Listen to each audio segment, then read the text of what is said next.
తెలుగుదేశం పార్టీని మరి అంతర్జాతీయ స్థాయికి తెలుగు ప్రజలందరినీ కూడా తీసుకెళ్లినటువంటి ఘనత ఈ రాష్ట్రాన్ని అభివృద్ధి బాటలో తీసుకెళ్లినటువంటి వ్యక్తి నారా చంద్రబాబు నాయుడు గారు అని చెప్పి కూడా మీ అందరికి తెలియజేస్తా ఉన్నాను. అయితే మరి ఆ రోజు నుంచి కూడా ఈ రోజు వరకు కూడా ఏ పార్టీకి లేనటువంటి విధంగా మరి మన యువ నాయకులు మంత్రివర్యులు నారా లోకేష్ బాబు గారు మరి కార్యకర్తలందరికీ కూడా ఒక సంక్షేమ నిధిని ఏర్పాటు చేసి వారందరూ కూడా మరి సంతోషంగా ఉండాలని చెప్పేసి మరి ఇన్సూరెన్స్ ద్వారా ప్రతి ఒక్కరికి కూడా ఏర్పాటు చేయడం. అంతేకాకుండా గతంలో కూడా మనం చూసినట్టయితే ఎవరైతే ఆర్థికంగా పేదవారు ఎవరైతే ఉంటారో కార్యకర్తలు నాయకులు వాళ్ళందరికీ కూడా మరి పార్టీ సంక్షేమ నుంచి వారందరినీ కూడా అనేక సందర్భాల్లో ఆదుకోవడం కూడా మనందరం చూసాం. మరి ఇదే తరహాలో ప్రతి రోజు కూడా ఈ రోజున ఆనాడు నుంచి ఈనాడు వరకు కూడా మేమందరం కూడా ఈ రోజు శాసనసభ్యులుగా అవడానికి కారణం కార్యకర్తలు అని చెప్పి మీ అందరికీ తెలియజేస్తా ఉన్నాను. మరి ముఖ్యంగా ఈ రోజున అన్ని విషయాలు పెద్దలందరూ కూడా తెలియజేశారు కాబట్టి మరి ఇక్కడ మా నియోజకవర్గానికి సంబంధించి పెడ నియోజకవర్గంలో ఉన్నటువంటి కొన్ని సమస్యల మీద వాటన్నింటినీ కూడా తీర్మానం రూపంలో ఈ రోజున ప్రవేశపెట్టాల్సుకున్నానని చెప్పి మీ సందర్భంగా తెలియజేస్తున్నాను. మా నియోజకవర్గం ముఖ్యంగా మరి చిన్నగౌరవ గ్రామం ఉంది. ఆ గ్రామం చుట్టూ కూడా సముద్రం చూసినా కానీ ఆ గ్రామం మరి ఈ రోజున కోతకు గురైపోయి సముద్రం కలిసేటువంటి పరిస్థితి ఈ రోజు చూస్తా ఉన్నాం. తప్పకుండా దానికి ఒక రిటైనింగ్ వాల్ లాంటి ఏర్పాటు చేసే దిశగా పెద్దలు కృషి చేయాలని చెప్పేసి ఆ గ్రామాన్ని కాపాడాలని చెప్పేసి ఈ యొక్క అంశాన్ని కూడా తీర్మానంలో ప్రవేశపెట్టాల్సిందిగా కోరుతా ఉన్నాను.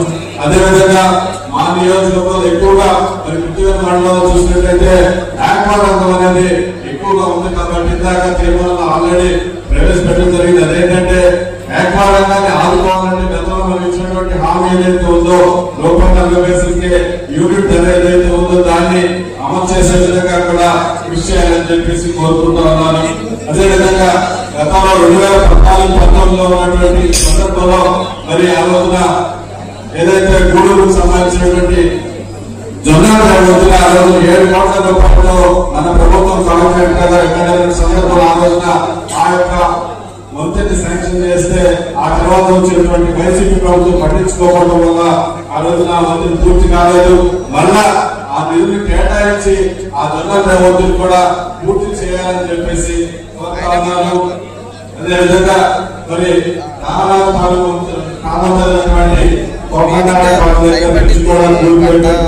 ఉంది. అలాగే పెద్దపల్లికి సంబంధించినటువంటి నేషనల్ హైవే కూడా కూలిపోయేటువంటి పరిస్థితి ఉంది కాబట్టి ఆ రెండవ ఒత్తిడి కూడా మరి ఈ సందర్భంగా తీర్మానం చేయాలని చెప్పేసి మరి కోరుతున్నాను. అదేవిధంగా చాలా మంది మేము తిరిగేటప్పుడు గతంలో మన ఎన్టీఆర్ హౌస్ ద్వారా ఏవైతే బిల్లులు పెండింగ్ ఉన్నాయో ఆ బిల్స్ కూడా త్వరితగతిన రిలీజ్ చేస్తే మరి గతంలో కట్టినటువంటి మన తెలుగుదేశం పార్టీ కార్యకర్తలందరూ కూడా సంతోషిస్తారని చెప్పి కూడా సందర్భంగా తెలియజేస్తా ఉన్నాను. మరో ప్రధానమైనటువంటి అంశం ఆ పెడ నియోజకవర్గాలటువంటి చేనేత కార్మికులకు సంబంధించినటువంటి అంశం. గతంలో నారా చంద్రబాబు నాయుడు 2014 నుంచి 19 ఎవరికి ముఖ్యమంత్రిగా ఉన్న సందర్భంలో సొసైటీలు ఏవైతే ఉన్నాయో ఆ సొసైటీలన్నింటినీ కూడా పూర్తి స్థాయిలో సబ్సిడీలు ఇచ్చి వాటన్నింటినీ కూడా ఆ రోజు ఆదుకుని ముందుకు తీసుకెళ్లినటువంటి మన ప్రభుత్వం ఆ రోజున ఎన్నో కార్యక్రమాలు చేసి మన చేనేత రంగాన్ని ముందుకు తీసుకెళ్లింది. మరి తర్వాత వచ్చినటువంటి ప్రభుత్వం కేవలం నేస్తాం అనేటువంటి ఒక సాగు చెప్పి సొసైటీలన్నింటినీ కూడా నిర్వీర్యం చేసి బకాయిలు పెట్టినటువంటి దుస్థితి ఈ రోజు ఏర్పడింది.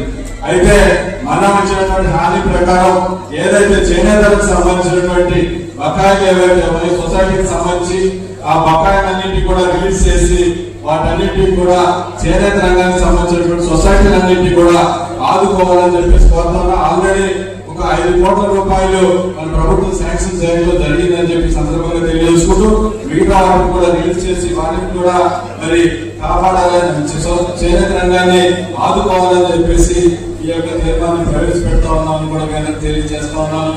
అదేవిధంగా చేనేత రంగానికి సంబంధించి ఏవైతే ఉచితంగా 200 యూనిట్లు ఎవరైతే మరి మగ్గాలు ఉంటాయో వాళ్ళందరికీ కూడా ఉచితంగా హామీ ఏదైతే ఉందో ఆ హామీని ఈ రోజు మనందరం కూడా నెరవేర్చుకుంటా ఉన్నామని చెప్పి కూడా మీ అందరికీ తెలియజేస్తాం. అయితే ఇందులో చిన్న సవరణ చేసి ఎవరైతే అనుబంధ రంగాలు ఉంటాయో చేనేతకు సంబంధించి వాటికి కూడా ఈ పథకాలని ఇంప్లిమెంట్ చేస్తే బాగుంటుందని చెప్పేసి ఈ సందర్భంగా మీ అందరికి కూడా తెలియజేసుకుంటూ మరో ప్రధానమైనటువంటి అంశం ఏంటంటే మా నియోజకవర్గం పూర్తిగా వ్యవసాయం మీద ఆధారపడినటువంటి ప్రాంతం. పూర్తిగా గత 5 సంవత్సరాలు పూర్తిగా నిర్లక్ష్యానికి గురైంది. ఇరిగేషన్ సంబంధించిన కెనాల్స్ కానివ్వండి, డ్రైన్స్ కానివ్వండి, ఎక్కడా పోడుకు తీయలేదు. మరి మొన్న వచ్చినటువంటి వర్షాలకు కూడా మునిగిపోతే మరి చంద్రబాబు నాయుడు గారు ఆ రోజున ముంపుకు గురైనటువంటి పొలాలన్నింటినీ కూడా ఆదుకుని నష్టపరిహారం ఆ రోజున అందించడం మనందరం కూడా చూసాం. ఆ ఇమీడియట్ గా కూడా ఆ రోజున ముంపుకు గురైనటువంటి డ్రైన్స్ కొన్నింటిని ఇమీడియట్ గా ఫండ్స్ అలొకేట్ చేసి ఆ రోజు తొలగించడం జరిగింది.